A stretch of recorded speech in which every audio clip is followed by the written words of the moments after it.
अस्सलाम वालेकुम, this is Laiba, your go to podcast host and you're watching future serve speaks. आज के इस एपिसोड में हम बात करेंगे most popular study destination Canada के बारे में, और ये पॉडकास्ट खासकर उन स्टूडेंट्स के लिए है जो स्टडीज के लिए कनाडा जाना चाहते हैं। इस एपिसोड में हम एडमिशन और वीजा प्रोसेस से लेकर लिविंग कॉस्ट और जॉब अपॉर्चुनिटीज तक हर इंपॉर्टेंट पॉइंट पर बात करेंगे, तो वीडियो एंड तक लाजमी देखें। और इस टॉपिक पर डिस्कशन करने के लिए हमारे साथ मौजूद हैं हमारे गेस्ट मिस्टर ज़रक खान, जो कि काफ़ी अरसे से यूएस और Canada related student cases handle कर रहे हैं और इस फील्ड का अच्छा खासा एक्सपीरियंस रखते हैं। So let's talk to him. अस्सलाम वालेकुम। वालेकुम सलाम, thank you for having me here. अच्छा, सबसे पहला क्वेश्चन आपसे ये है कि कनाडा पाकिस्तानी स्टूडेंट्स के लिए इतना पॉपुलर स्टडी डेस्टिनेशन क्यों है? What makes Canada such a strong option?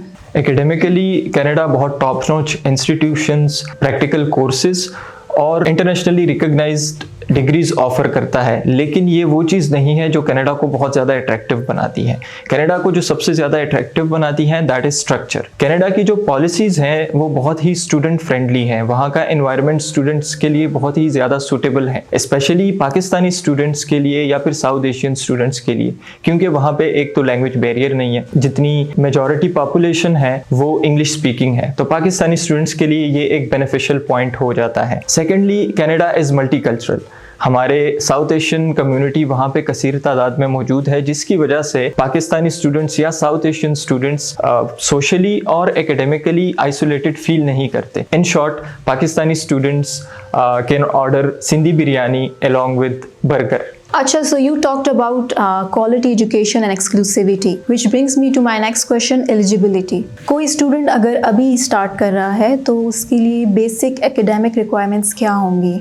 Canada बहुत एक्स्ट्राऑर्डिनरी या एक्सेप्शनल प्रोफाइल नहीं चाहता, अप्रोप्रिएट प्रोफाइल्स चाहता है। इसका मतलब क्या है? इसका मतलब ये है कि बहुत ही हाई स्कोरर्स जो हैं वो ज़रूरी नहीं है कि वहीं सिर्फ कनाडा में एडमिशन सिक्योर कर सकते हैं। कनाडा की अगर हम पोस्ट ग्रेजुएट की रिक्वायरमेंट की बात करें, एकेडमिक रिक्वायरमेंट की, तो मिनिमम 2.5 CGPA रिक्वायर्ड होता है। उसके अलावा अगर हम इंग्लिश लैंग्वेज की रिक्वायरमेंट की बात करें, जिसमें आइल्ट्स, PTE, टोफल, डोलिंगो, ये सारे टेस्ट्स एक्सेप्टेबल हैं। अगर हम आइल्ट्स की बात करें तो minimum 6.5 bands with no less than 6 in any component. तो ये कनाडा के लिए बेसिक रिक्वायरमेंट है। अगर आप खुद इसको असेस करें तो ये इतनी ओवर एक्सेप्शनल रिक्वायरमेंट नहीं है, लेकिन स्टूडेंट्स को एकेडमिकली कंसिस्टेंट और अच्छी परफॉर्मेंस देनी चाहिए। अच्छा, स्टूडेंट्स और पेरेंट्स का मेन कंसर्न एक्सपेंसेस के हवाले से भी होता है, तो कनाडा में स्टडी और लिविंग कॉस्ट क्या है? ऑन एवरेज कनाडा के अगर ट्यूशन फ़ी की बात करें तो पोस्ट ग्रेजुएट की ट्यूशन फ़ी 15,000 कैनेडियन डॉलर से स्टार्ट होती है and it goes up to 30,000 Canadian dollar. इसके अलावा जो बाकी के वहाँ की लिविंग कॉस्ट जो है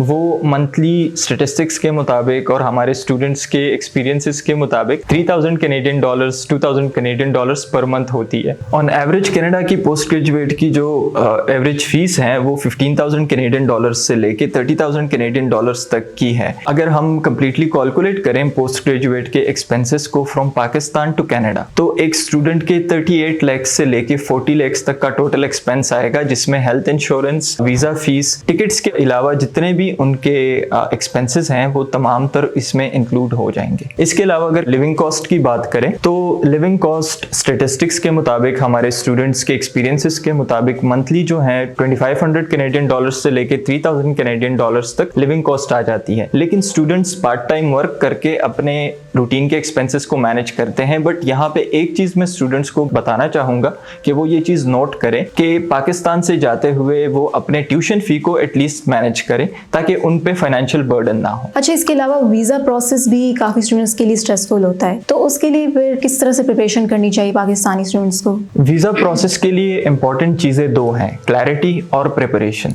इससे मतलब मेरा ये है कि जो स्टूडेंट्स कनाडा जाना चाहता है स्टूडेंट वीज़ा के बेसिस पे, तो उनको पहले से अपना माइंड क्लियर करके बना के रखना चाहिए और अपनी प्रिपरेशंस मैक्सिमम 1 ईयर पहले या फिर 6 मंथ्स पहले मिनिमम अपने प्रिपरेशन स्टार्ट करने चाहिए। प्रिपरेशंस में जो वीज़ा ऑफिसर्स हैं वो आपसे डिमांड करते हैं कि आप उनको अपना इंटेंट कन्वे कर सके कि आपका इंटेंट एकेडमिक है, आप स्टडी करने जाना चाह रहे हैं। सेकेंडली, फाइनेंशियल अफोर्डेबिलिटी जो कि बहुत ज़्यादा ज़रूरी है। उसमें आपसे कनाडा की एम्बेसी या visa officer bank statement require करता है। तो कनाडा के लिए अगर हम पोस्ट ग्रेजुएट की बात करें फिर से, तो कनाडा में पोस्ट ग्रेजुएट के लिए 7 मिलियन पाकिस्तानी रुपीस की बैंक स्टेटमेंट रिक्वायर होती है, 6 मंथ्स की या फिर 3 मंथ्स की भी हो जाती है। तो ये वो चीजें हैं जो स्टूडेंट्स को पहले से मैनेज करनी पड़ती है फ्रॉम अ टाइम बीइंग। अगर वो अच्छे से प्रिपेयर्ड है, उसका एप्लीकेशन अच्छे से प्रिपेयर्ड है, उसकी SOPs जो है वो प्रॉपरली कैटर करके लिखी गई है, स्पेसिफिकली उनके लिए बनाई गई है, तो उनको स्ट्रेस लेने की कोई जरूरत नहीं है। They are all set for the visa. अच्छा, और सबसे मोस्ट अवेटेड क्वेश्चन कि कनाडा ग्रेजुएशन के बाद जब स्टूडेंट ग्रेजुएट हो जाता है तो उसके बाद स्टूडेंट को क्या अपॉर्चुनिटीज मिल सकती है वहाँ पे? Yes, you are right. Mostly students जो है वो इसी क्वेश्चन का इंतजार करते हैं कि ग्रेजुएशन के बाद उनके लिए क्या अपॉर्चुनिटीज़ हैं। तो अगर हम कनाडा के हवाले से बात करें तो Canada in terms of area is a very huge place. उसके अलावा वहाँ पे पॉपुलेशन जो है वो बहुत ज़्यादा लिमिटेड है, तो उस हवाले से अपॉर्चुनिटीज़ बहुत ज़्यादा है। अब स्टूडेंट्स वो अपॉर्चुनिटीज़ कैसे अवेल कर सकते हैं? So after the completion of their degree उनको post graduate work permit allot होता है, जिसकी ड्यूरेशन उनके कोर्स के ड्यूरेशन के मुताबिक होती है। तो अगर किसी स्टूडेंट्स का मास्टर 2 इयर्स है, उसको post graduate work permit 2 years का अलॉट होगा आफ्टर देयर स्टडीज। इसके अलावा कनाडा के जो इमिग्रेशन पॉलिसीज हैं, एक स्टूडेंट अपनी डिग्री कंप्लीट करके उन इमिग्रेशन पॉलिसीज को भी अच्छे से अवेल कर सकता है और उसके थ्रू कनाडा में सेटल हो सकता है। सो कनाडा का study visa it's not only a plan for study, it's a plan for whole life. आज के इस एपिसोड से मेरे तो काफ़ी सारे डाउट्स कनाडा से रिलेटेड क्लियर हो चुके हैं और मैं उम्मीद करती हूँ कि हमारे व्यूअर्स के भी इस वीडियो के देखने के बाद जो है तो उनके भी जितने भी डाउट्स थे वो क्लियर हो चुके होंगे। और मज़ीद ऐसी इन्फॉर्मेटिव वीडियोस के लिए stay tuned. Thank you. Allah हाफिज़।